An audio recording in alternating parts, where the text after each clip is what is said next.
अस्सलाम वालेकुम, welcome back to King Birds Care. दोस्तों कैसे हैं आप लोग? मैं हूं अशफाक अहमद। आज की वीडियो में हम बात करने वाले हैं सीप या सुकड़े के ट्रीटमेंट के ऊपर, डायग्नोस के ऊपर, उसकी वजूहात के ऊपर। लव बर्ड में जो है वो जब सीप आती है तो किस तरह आप उसको डायग्नोस कर सकते हैं। Each and everything step by step मैं सारी चीज़ें बताऊँगा। वीडियो बहुत इन्फॉर्मेटिव है, इसको शेयर भी ज़रूर कीजिएगा और स्किप नहीं कीजिएगा। ये आप देख रहे हैं, ये जो बर्ड के बीच वाली जो हड्डी होती है, ये देखें, जब ये इस तरह वाज़े बिल्कुल जो है वो उभरी हुई आपको महसूस होने लगे और उसके साइडों का गोश्त आपको ऐसा लगे कि साइडों के अंदर से गोश्त जो है वो ऐसा लग रहा है कि ख़त्म हो गया है, तो बर्ड आपका सीप में आया हुआ है। अब ये जो है वो वीडियो के अंदर भी आपको वाज़े तौर पे नज़र आ रहा होगा, ये बर्ड जो है वो काफ़ी सीप में आया हुआ है। तो ऐसी कंडीशन के अंदर आपने क्या करना है ये मैं बताता हूँ। अच्छा, इससे कम भी सीप में होता है, उसे भी सीप में आना ही कहते हैं। ये देखें, ये एक और बर्ड है, ये दोनों पेयर हैं। वाइट रेड आइज जो है, अल्बिनो रेड आइज ये मेल है और दूसरी जो है पास्टेलिनो जो है ये फीमेल है। अच्छा जी, अब यहाँ पर आप देखें, फीमेल भी जो है वो सीप में है, मेल भी सीप में है, फीमेल भी सीप में है। मगर फ़ीमेल की कंडीशन वो नहीं है जिस तरह मेल की कंडीशन है। मेल काफ़ी ज़्यादा सीप में आया हुआ है, फ़ीमेल के ऊपर भी जो है वो उभरी हुई है हड्डी, मगर इतनी ज़्यादा उभरी हुई नहीं है जितना मेल जो है वो इफ़ेक्ट हुआ है। तो ये दोनों चीज़ कंडीशन हैं आपके सामने, मैंने दोनों कंडीशन रखी हैं। आपने किस तरह डायग्नोस करना है। अच्छा, चाहे आपका कोई भी बर्ड हो, लाजमी नहीं है कि सिर्फ लव बर्ड हो, कॉकटेल हो या कोई भी बर्ड हो, तो उस तरह आप सीप को चेक कर सकते हैं। अच्छा, अब मैं कंपेयर करता हूँ आपको एक नॉर्मल बर्ड से। अब ये देखें, आप इसका सीना देखें, आप इसके अंदर का आपको हड्डी बिल्कुल भी वाज़े नहीं हो रही, माशाल्लाह से भरा हुआ सीना है, हेल्दी एंड एक्टिव बर्ड है। यहाँ पर आप देख सकते हैं, ये देखें, पकड़ देखें इसकी कितनी मजबूत है। तो ये तरीका हो गया आप सीप देखने का कि किस तरह आपने सीप को चेक करना है, सुकड़े को चेक करना है। अब मैं आपको बताता हूँ कि ये इसकी वजह क्या है। अब यहाँ पर आप देख सकते हैं, मेरे पास जो वजह है वो मैं पहले आपको बता रहा हूँ, और भी क्या वजह होती है ये भी दिखाऊंगा मैं आपको। अब ये देखें, आप ट्रे के अंदर आप नीचे देख रहे हैं कि दाना कितना ज़्यादा ज़ाया हुआ है। देखें, बिल्कुल ऊपर तक जो है वो आ गया है दाना, बहुत ज़्यादा आपको नज़र आ रहा होगा। और ये एक ही तरफ आपको नज़र आ रहा होगा, ये देखें आप, दूसरी तरफ यहीं से गया हुआ लग रहा है, मगर उस तरफ जो है वो इतना दाना नहीं है जितना दाना इस तरफ है। यहाँ बिल्कुल पॉट लगता है, पॉट के नीचे दाना बिखरा हुआ है। तो ये दिखाने का मकसद ये है कि ये जो पेयर है इसने दाना फेंकना शुरू करा, दाना कुंडाली में घुस के जो है वो पाँवों से वो दाना उड़ाते जो हैं वो उसने उड़ाना शुरू कर दिया और आहिस्ता आहिस्ता उसकी आदत हो गई दाना उड़ाने की। अब ये जो केज है, जाहिर सी बात है, इसमें ट्रे जो है वो नीचे की साइड से लग रही है, जिसकी वजह से बर्ड्स को दाना नहीं मिला और वो खुद ही दाना उड़ा के जो है वो भूखा रहने लगा, जिसकी वजह से वो आहिस्ता आहिस्ता सीप में आने लगा। अच्छा, ये भी एक कंडीशन है, अक्सर जगहों के ऊपर ऐसी कंडीशन होती है। इसका हल जो है वो ये होता है कि जो ये आप पॉट देख रहे हैं इसके ऊपर भी जाली लगती है, अगर आप गौर से देखें तो ये जाली वाले ही पॉट है, मगर ये जाली जो है वो हटा देते हैं। तो अगर आपने जाली लगानी है तो आप इसके अंदर सुराख करके जाली को वायर से बांध दें। दूसरा तरीका ये है कि आपने काफ़ी ऊंचे जो पॉट होते हैं वो रख देने हैं, ताकि अगर वो दाना उड़ाएं भी तो वो दाना बाहर ना निकल सके। दो जो है वो हल हैं इसके, आप कर सकते हैं अगर आपका बर्ड जो है वो दाना बहुत ज़्यादा ज़ाया कर रहा है। अच्छा, अब ज़ाया करने की वजह से भी सीप में आता है, ये भी एक कंडीशन है जो आपके सामने मैंने अभी दिखा दी। दोस्तों, और भी कई रीज़न हैं जिसकी वजह से आपका बर्ड सीप में आ सकता है। हम सारे रीज़न को जो है वो स्टेप बाय स्टेप अभी डिटेल में डिस्कस करते हैं। सबसे पहले हम इसके ट्रीटमेंट की तरफ आ जाते हैं कि किस तरह हमने इसका ट्रीटमेंट करना है, चाहे कोई भी बर्ड हो। तो यहाँ पर आप देख सकते हैं, ये है दही का पानी। ये दही नहीं है, दही वाले से आप बोलेंगे कि आप दही का पानी देते हैं तो हो सकता है वो कुछ पैसे ले या फ्री में दे दे, आपको दही का पानी दे देगा। फ्रेश पानी आपने जो है वो दही का लेके आना है और अपने बर्ड को ऑफ़र कर देना है, यानी कि आपने अब पानी की जगह कुछ दिन तक जो है वो इसको दही का पानी ही देना है। अच्छा, बाद सिनेरियो ऐसे आते हैं जिसमें आपको पता है कि आपका बर्ड जो है वो किसी बीमारी में आया हुआ है, तो ऐसी कंडीशन के, और वो फिर सीप में आ गया है, तो ऐसी कंडीशन के अंदर हमने एंटीबायोटिक को भी देना होता है। मगर उसका तरीका क्या है कि आपने जो है वो, वैसे तो नॉर्मल आपने दही वाला पानी लगाना है, मगर 2 घंटे के लिए सुबह जो है वो आपने एंटीबायोटिक वाला पानी देना है और उसके बाद जो है वो 2 घंटे बाद निकाल के वापसी आपने ये दही का पानी लगा देना है। अमूमन जो बर्ड सीप में है उसे एंटीबायोटिक ज़्यादा नहीं दी जाती, क्योंकि वो पहले से ही कमज़ोर होता है और एंटीबायोटिक उसको और कमज़ोर कर सकती है।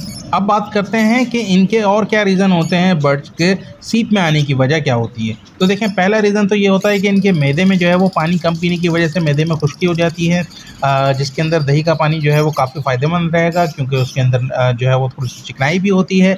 दूसरी कंडीशन में दही का पानी वैसे भी जो है वो इनको भूख लगाता है और उनका मैदा जो है वो सेट कर देता है, आजमूदा है, मैं पहले कई दफ़ा यूज़ कर चुका हूँ।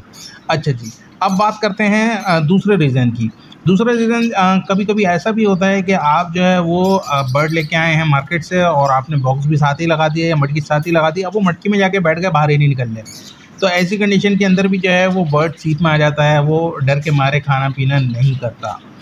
एक और कंडीशन आती है इसके अंदर के बर्ड जो है वो किसी बीमारी में मुब्तला हो रहा होता है, जिसकी वजह से वो आहिस्ता-आहिस्ता कमज़ोर होता रहता है और उसकी हिम्मत ही नहीं होती कि वो कुछ खा पाए। अच्छा, एक और रीज़न आता है इसमें कि जब आप कोई बर्ड जो है वो नए शेल्टर में लेके आते हैं अपने पास, मतलब नया बर्ड आप ख़रीद के ला रहे हैं या किसी से ले रहे हैं, तो जब उसका शेल्टर चेंज होता है, जगह चेंज होती है, तो वो स्ट्रेस में आ जाता है। स्ट्रेस में आने की वजह से भी वो खाना-पीना छोड़ देता है। एक और रीज़न होता है इसका कि जब बर्ड जो है वो पेयर आपस में कोई एक पेयर में पीस जो है वो मर जाता है, तो उसकी वजह से भी बर्ड जो है वो बहुत ज़्यादा स्ट्रेस में आ जाता है और ऐसी कंडीशन में भी खाना-पीना छोड़ देता है।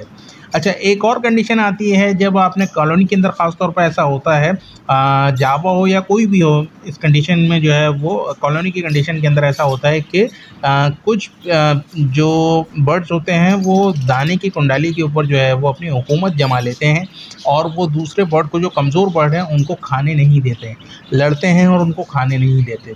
ऐसी कंडीशन के अंदर जो कमज़ोर बर्ड हैं वो खाना आहिस्ता-आहिस्ता छोड़ते रहते हैं और कमज़ोर होते रहते हैं और सीप में आ जाते हैं। तो दोस्तों, ये वो कुछ रीज़न थे जिनकी वजह से आपका बर्ड सीप में आ सकता है। अच्छा, जो मैंने ट्रीटमेंट बताया उसमें एक चीज़ रह गई, क्वांटिटी बताना मैं आपको भूल गया। देखें, आपने जो है वो जो दही का पानी लेना है ना, आप उसको थोड़ा-सा डाइल्यूट कर लें तो ज़्यादा बेहतर है। फॉर एग्ज़ाम्पल 3 चमचे अगर आप दही का पानी ले रहे हैं तो 2 चमचे उसके अंदर वाटर मिला दीजिए, यानी कि पीने का पानी मिला दीजिए, तो ज़्यादा बेहतर रहेगा ये तरीका।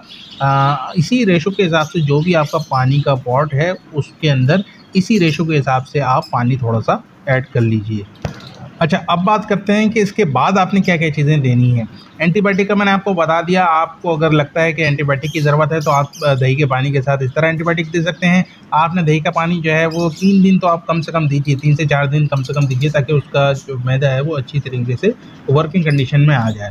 अच्छा, अब उसके बाद आपने क्या करना है, उसके बाद आपने लाइसोविट देना है, यानी कि मल्टीविटामिन आप इसी तरह पानी के अंदर मिला के उनको दे सकते हैं पॉट में। अच्छा, 3-4 दिन तक जो है वो आपने ये देना है। जब वो बर्ड जो है आपका सीप से उभरने लगे, मतलब रिकवरी मोड पे आना शुरू हो जाए और खाना-पीना थोड़ा-सा करना शुरू हो जाए, तो आपने मल्टीविटामिन देना है। मल्टीविटामिन के साथ-साथ आपने इलेक्ट्रोलाइट भी इसके कंप्लीट कराने हैं, इलेक्ट्रोलाइट की भी कमी हो जाती है।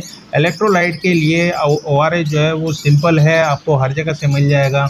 अच्छा, एक और चीज़, ओआरएस में आजकल जो है वो शॉर्टेज चल रही है ओआरएस की हमारे मुल्क में तो जिसकी वजह से जो है वो 2 नंबर ओआरएस मार्केट में बहुत आए हुए हैं, तो आपने यही वाला ओआरएस यूज़ करना है, वो ज़्यादा बेहतर है।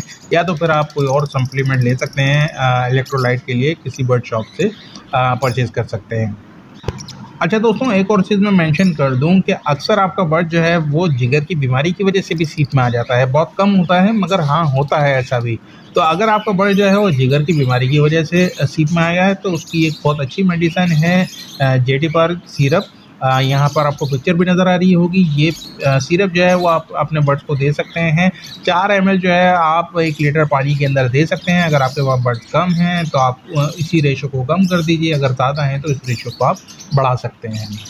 एक और चीज़ यहाँ पर मैं मज़ीद मेंशन कर दूँ कि अक्सर ऐसा होता है, क्योंकि न्यू कमर हैं, बर्ड का डायग्नोसिस इतनी जल्दी नहीं कर पाते, वो नज़र नहीं होती, तो जब बर्ड बहुत ज़्यादा सीप में आ जाता है ना, तब उनको पता लगता है कि बर्ड हमारा सीप में आ गया है, अब हम क्या करें। ऐसी कंडीशन के अंदर आपको बहुत मुमकिन है कि बर्ड को हैंड फीड पे उठाना पड़े, क्योंकि बर्ड की उस वक़्त हिम्मत ही नहीं होगी कुछ खाने की या पीने की। जब उसकी खाने-पीने की हिम्मत नहीं होगी तो वो मज़ीद कमज़ोर होता रहेगा, वो रिकवरी की तरफ नहीं आ सकता। अगर आप इस पीछे भी किसी भी कंडीशन के अंदर अगर आपको लग रहा है कि आपका बर्ड खा ही नहीं रहा या खा पी नहीं रहा, तो फिर आपने उसको हैंड फीड पे उठा लेना है।